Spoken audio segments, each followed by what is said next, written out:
In a conventional web application, what we were doing, that you divide the application into normally it is not like front end, but let us write down for this. It is front end, and then we have back end. What is there in the front end?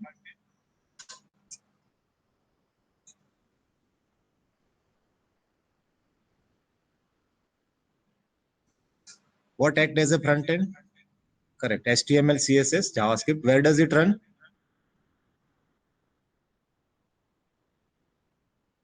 It runs on the client side, normally in the browser. Okay. And on the backend side, what we have?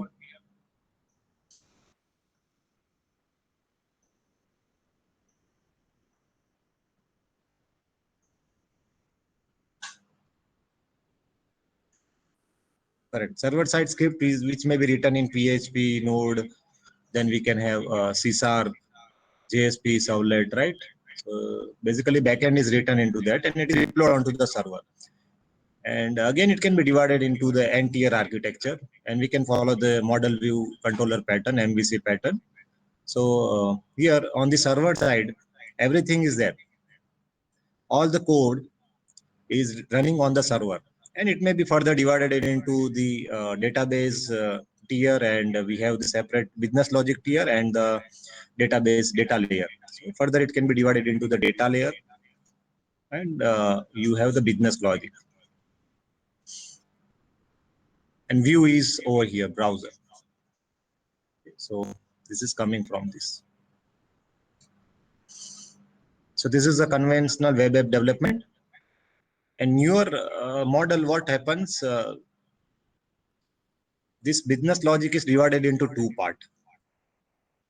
The pure business logic, and then we have presentation logic.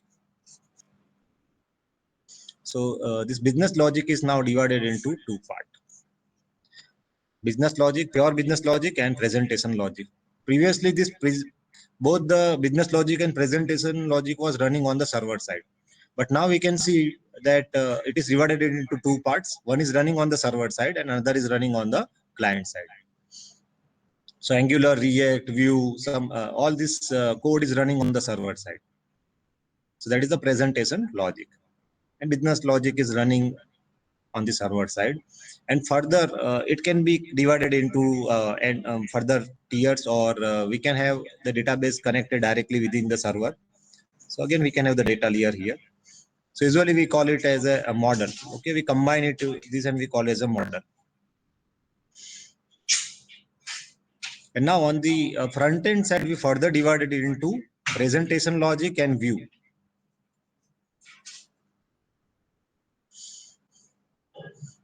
So what happens now, this pattern is converted from MVC to model. So model is running on the backend side. So all the data is coming from the backend side. This data is coming to the client. It is processed on this client through the presentation logic, and then it is being rendered onto the view client screen. So here this is view as it is, and this presentation logic is further this component is called model view.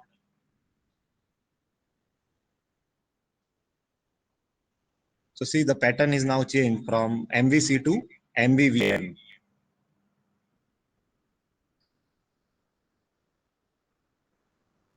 The pattern is called MVVM. M stands for model, which is right now over here. Then this is our view. So this is nothing but this view. And finally, it is VM, model view, view model. Rather, here we call it as a view model. Yeah, let me clear this.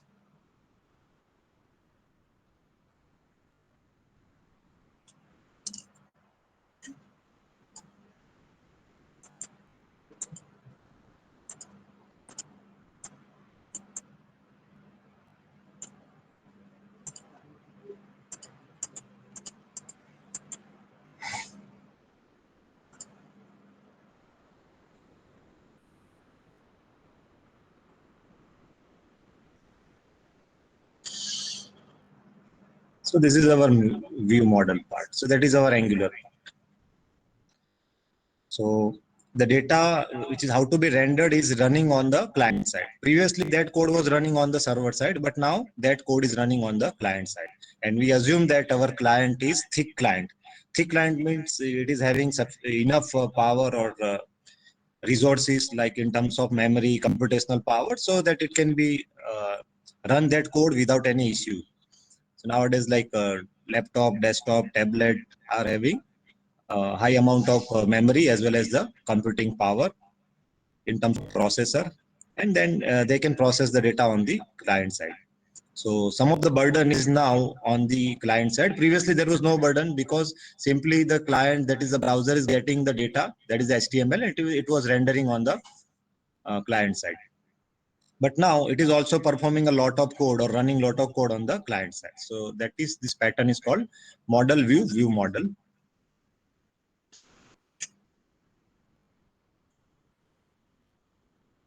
Any doubt in this architecture or design pattern?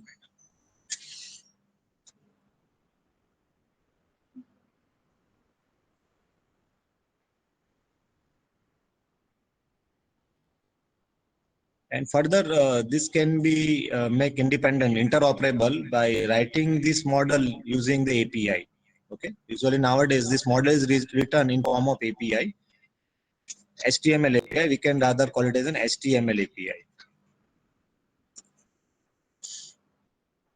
HTTP rather, HTTP, not HTML, HTTP API, so that it can work on any HTTP protocol.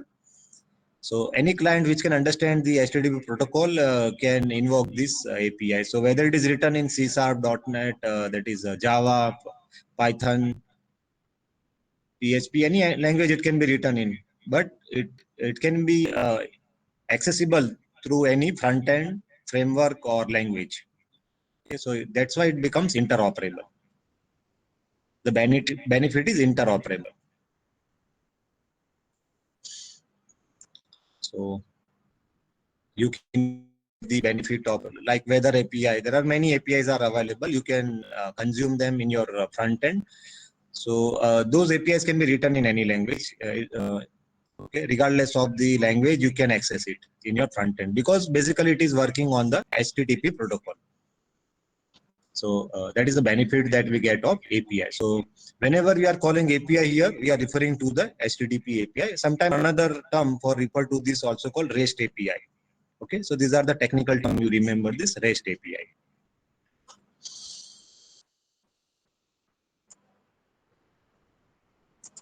Okay, so fine.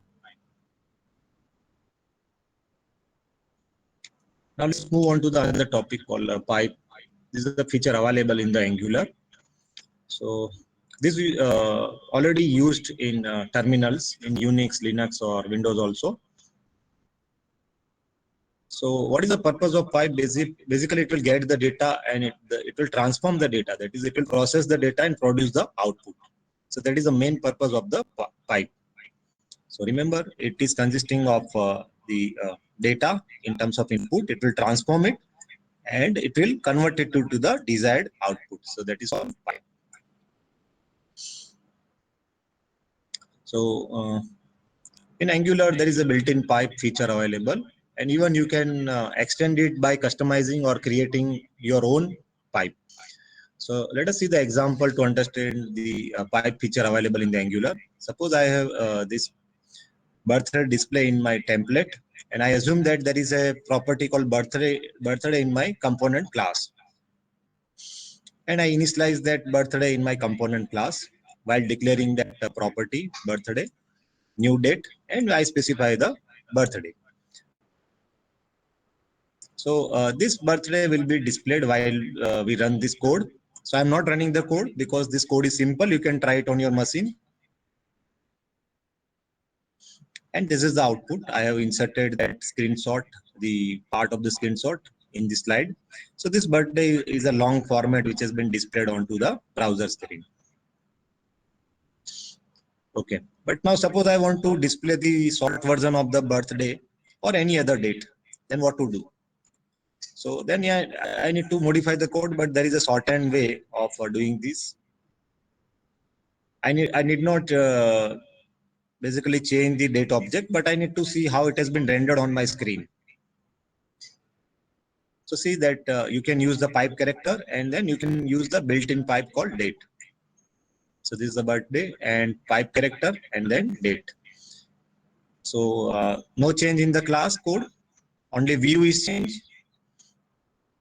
And this is output. So this is the birthday display in the sort format, month, date, and year. So you can see how easy it is to use the pipe in Angular. Any doubt in this example? This is a built-in pipe, and there are many such built-in pipes available. You can directly use them in your Angular code. Normally in the view, we use the pipe.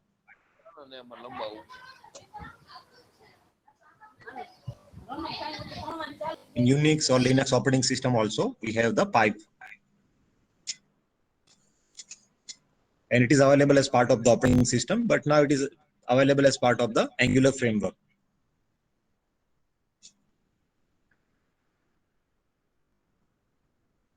Now see that in this example, we can also change the format of displaying the date. So as part of the date parameter, I can specify the format specifier. Like first it is date, then month, and followed by year, and separated by the slash. So here you can see the date, then there is a colon operator, and then you have the date format specifier. So this pipe can also take the parameters. Okay, so it is not simply that you can directly use this, but you can also pass the parameter to the pipe. Okay, this is a built-in pipe, and we can use this symbol to pass the data of the to the pipe basically as an input to the pipe. And now the format is in date, month, year format.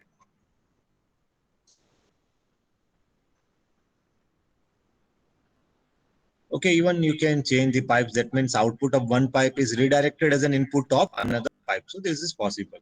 So here you can expect that birthday is piped to the date. The output of date is going as an input to the uppercase pipe. These are all example of built-in pipe. And finally, it is the date is in the uppercase. So this is how. Previously, you can see that date was in a lowercase over here. Okay, July. But now these characters are now. This is in uppercase. These are the example of built-in pipe: currency, decimal, lowercase. We have seen the use of lowercase, percentage, async data, date pipe. You can deal with the JSON data, uppercase, and slice. And it is continuously being modified. So you can, for the all the pipes in the available or the latest version, you can refer to the official documentation. So in this example, we see the use of currency pipe. As part of the parameter, we specify that whatever this number or the amount should be labeled with the rupee symbol. So here you can see that it is being displayed in the rupee symbol. There is a percent pipe. We can specify how many number of digit before the decimal point. So 2 digit. After decimal point, we can have minimum 1 digit or maximum 3 digit. So this is how this data is displayed in the percentage form. And percentage symbol is appended at the end of the amount. This is an array of numbers. We can slice it from 1 to 3. So that is what is the purpose of 1? You can slice the array beginning with the index 1.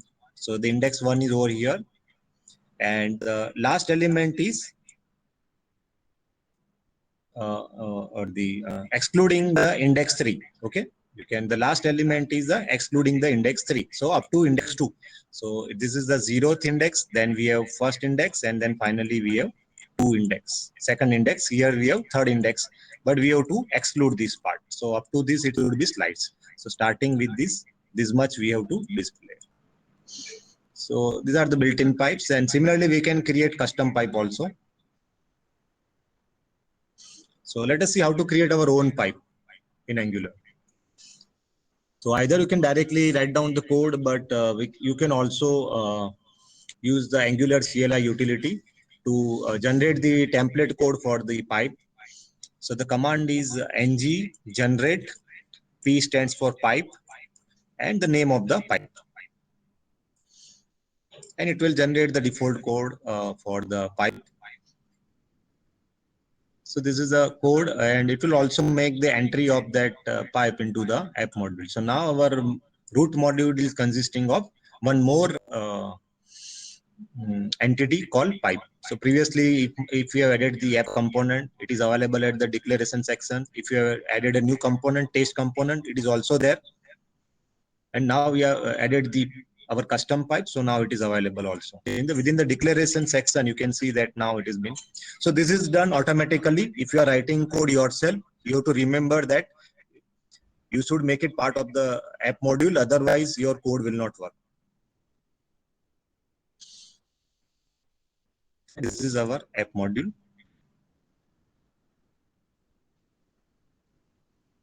Now the code generated by the Angular CLI utility is over here. It will create the file name, my power, the name of the pipe, dot pipe, because now we can distinguish from the other entity or in the Angular. So this is not the component, this is not the module, but this is a pipe, and it is a TypeScript pipe. Basically, it's a class called my power pipe, and by default, it will implement the pipe transform interface. So you can see that it is importing the pipe as well as pipe transform from the Angular core library. So when we install the Angular, it is already there. This package is already there. We are using it over here. And now this class is decorated with the decorator pipe function. And within that, we provide the name of the pipe. So now this pipe should be referred to as my power. So the name of the pipe, like in the previous example, in the built-in pipes, we have date pipe, then we have currency, percent, slice, all those are the example of pipe. So now we want to create the name with the name, our name, my power. Now this pipe transform interface has one method called transform. We need to override that method, or rather implement that method. It has two parameter.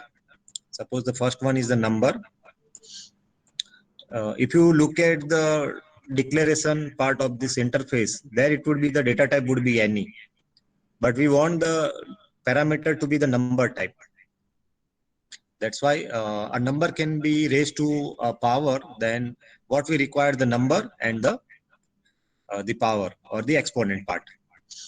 So the number that we want to raise to an exponent, and second parameter is exponent part, which is optional. You can see that we are using the question mark after the parameter name. That parameter becomes optional. So the idea is, if the user is not providing exponent, by default we assume it to be the 1. And the return value is number, because if you raise a number to a given power, the output is number. And it is a variable length argument. That means you can provide as many parameter that you want. Right now we need only 2. So basically we are using this function parseflow to convert this string to the number. And then we use this math.power function to raise the number to a given power. And here we are checking whether this is a number or not. Otherwise, it will result into the runtime exception. To avoid that, we are checking that it's a number or not. So this is a built-in JavaScript function is not a number. If see that the reason is, if the user is not providing the exponent part, then it would be undefined. In that case, we are assuming it to be the 1. Otherwise, we are considering the exponent part as it is. So how to use this? You can say interpolation. We are specifying this expression that 2 pipe my power, and the additional parameter is 6. So this exponent part is 6, and you can see the data type is string. So this number would be raised to the power 6, and the output would be 64. And if we do not provide this part, this parameter, then it would be 2 raised to 1, and the output should be 2.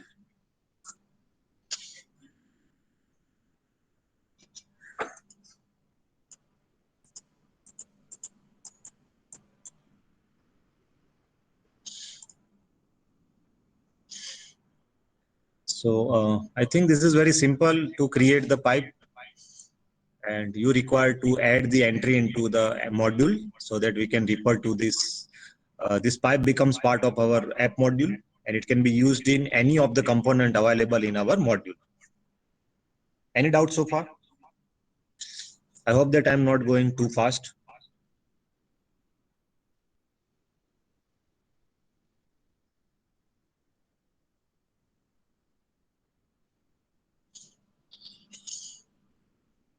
And you can try out this pipe example easily in your code. Okay. So now another Angular feature called directive.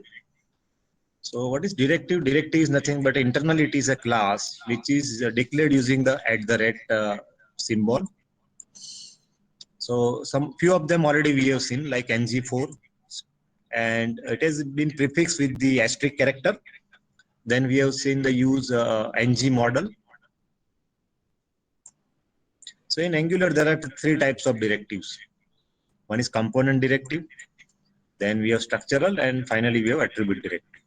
So what are the uses of these directives? In component directives, these are the directives with a template. For example, app root. That means we are creating our custom tag. So that is also called as the component directive. So all the components that we create in our Angular are having component directive. And for every component, there is an associated view in using the template, defined using the template. Second type of directives are structural directive. Basically, they are used to modify the DOM at runtime. Okay, so at runtime, we can add the element in the DOM. We can remove the element from the DOM. So basically, we are manipulating the view. So we have seen use of the ng4 to manipulate this. Basically, we are adding the data dynamically.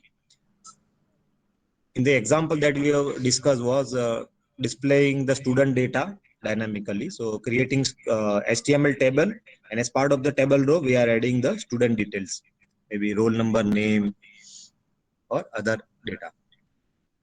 So this is easily done using the ng4. And in addition to that, we have ngIf. So you can easily guess the use of this directive. It's a kind of if statement, and it's a kind of ng switch. It's a kind of switch statement. So basically, it is modifying the data in the DOM dynamically. It's manipulate the DOM. And third kind of directives in Angular is attribute directive. So basically, it changes the appearance or behavior of the HTML element, component, or other directive. So the example is ng model. Then we have seen the use of ng style and ng class. So you can see that at runtime we can change the CSS property using ng style or ng class. So all these are the built-in attribute directives.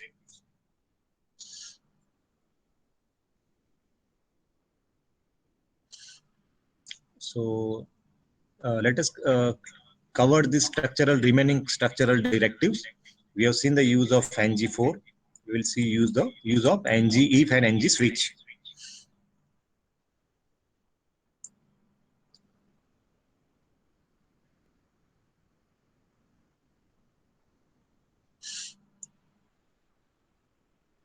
So the example is in front of you. Can you guess the output?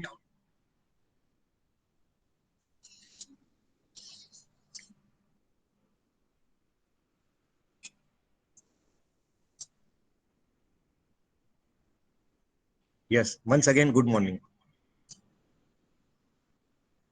Because we have Boolean expression which results into true, but right now it has been hard coded.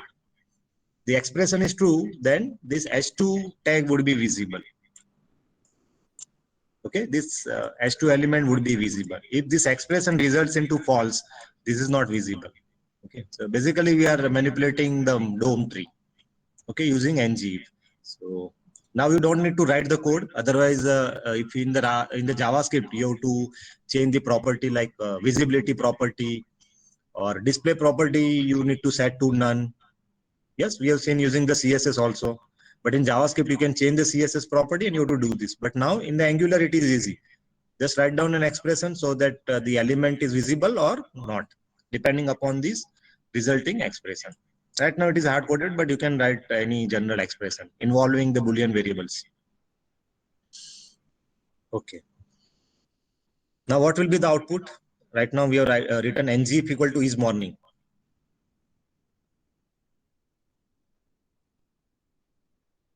Will it show the a good morning?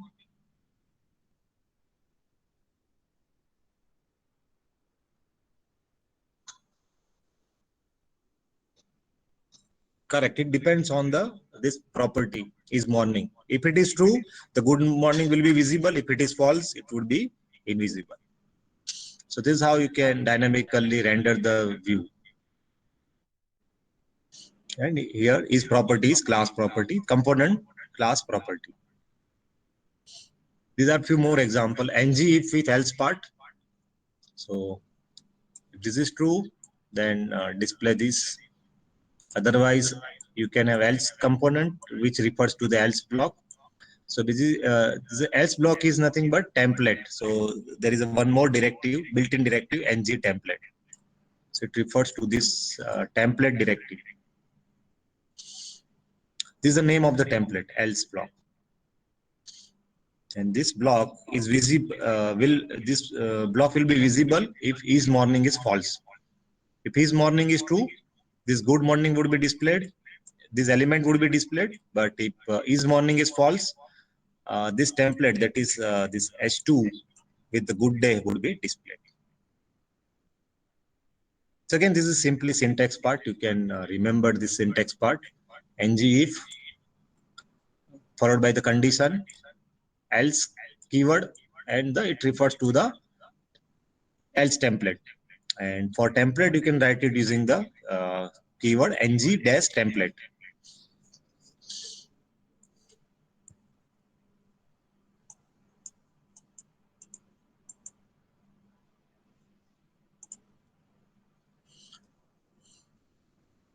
You can also have then and else. So if then else part. So you have if part, then part, and else part. So now there are two templates. One for then, another for else.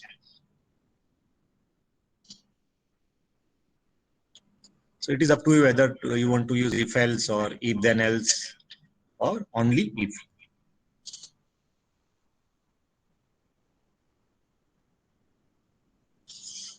So this refers to the then block, this refers to the else block.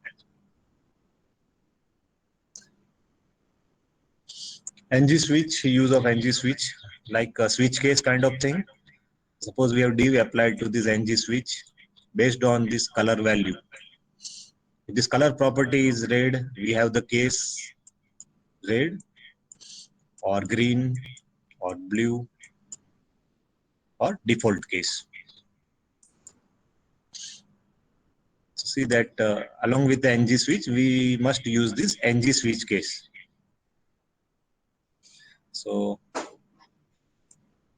one of this H2 will be displayed based on the color property value. Either it is red, green, blue, or pick again. So see that now we need not write much code in the component class. Okay, good observation. That why there is a single plus double quotes. Okay, so see that this ng switch case, within that we need to, this color is a string property. Okay, this variable with the of type string. So we need to compare it with the string red. So that's why within double quotes, this should be in string value.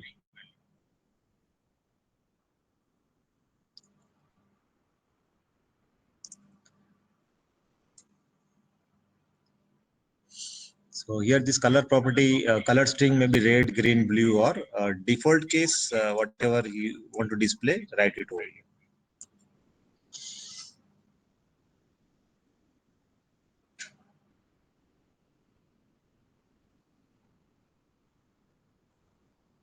NG4 we have seen, it's a example of for each kind of loop. So we have this color of colors. We are assuming that colors is an array. Okay, colors is an array of elements. Then each element would be iterated via this NG4, and this H2 element would be displayed for all the elements. And it will take on the element value and it will be displayed for all the elements. So dynamically generating the list of elements or displaying list of elements using this NG4.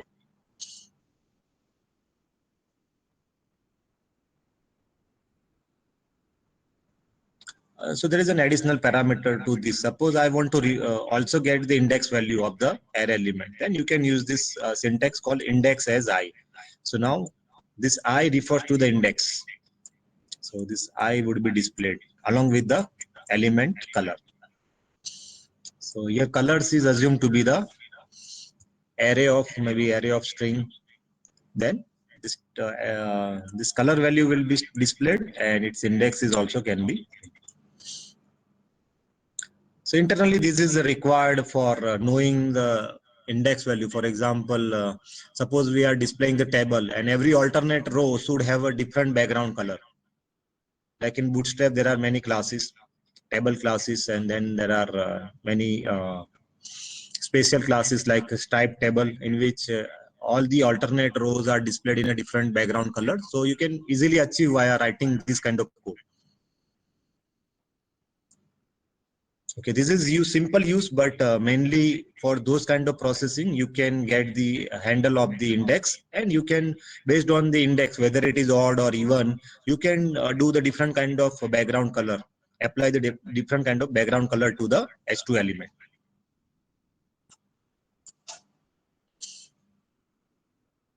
Similarly, you can use whether, suppose you want to highlight the first row, then you can use this first as F. Then first element is there, then you can get it, and you can either manipulate it separately, or you can apply the different styles to the first row. Similarly, you can have the last. Even there is a even you need not write the code for odd row or even row or odd element or even element. You can simply use this odd. So this would be there only if it is odd or even. If we have example, let me see that.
Hello, am I audible?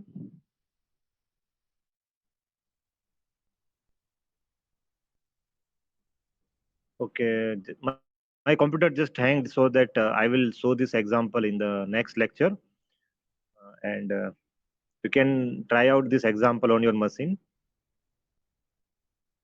Probably I will also upload the slide onto the Google Classroom, so you can for your reference. Otherwise, whatever we have covered so far, you can try it out or get this code from the tutorial available on the official web page. All these examples or similar examples may be there. You can copy paste the code and you can try out on your machine. And for the syntax purpose, you can refer to the official website.